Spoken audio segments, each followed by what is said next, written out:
এইটো এতিয়া আমি লেফট হ্যান্ড সাইড করে লিখি তার মানে লেফট হ্যান্ড সাইডের মানটো কি সাইডে হবে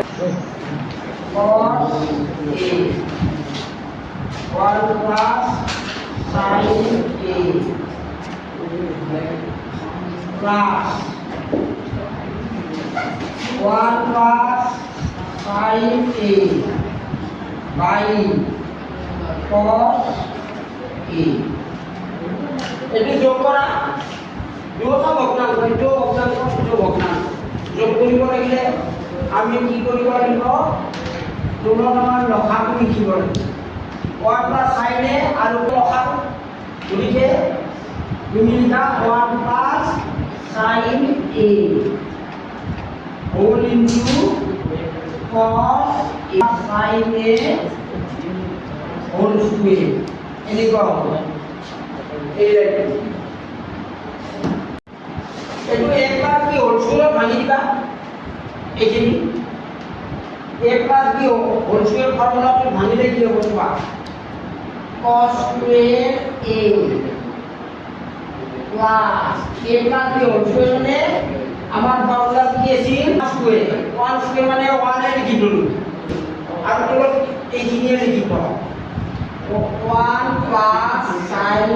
a এইখিনি এতিয়া চোৱা cos স্কয়াৰ a আৰু sin স্কয়াৰ a এই দুটাটো হলে 1 হয় এই 1 আৰু 1 লগ হৈ কি হয় 2 হয় হয়নে নহয় এক লাইন আমি সলভ কৰিব পাৰো আচ্ছা নালাগে এইখিনি লিখা মানে দুটাটো কি যাব পাৰে cos square a plus sin square তাৰপিছত এইফালে আহা তো cos square a plus sin square দিয়া চোৱা একে নে দুই কমন লোৱা দিয়া হ'ব 1 plus sin a এইটো তলত কিটা 1 plus sin a আছে আৰু cos a আছে তো তুমি চোৱা 1 plus sin a আৰু 1 দিব পাৰি তাৰ মানে আমি কি পালো 2 cos a 2 cos a মানে দুইটো যদি আমি সাইডত লিখো এটো 1 by cos a cos a তার মানে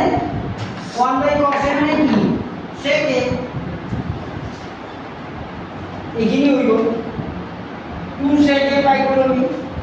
রাইট হ্যান্ড সাইড সমান রাইট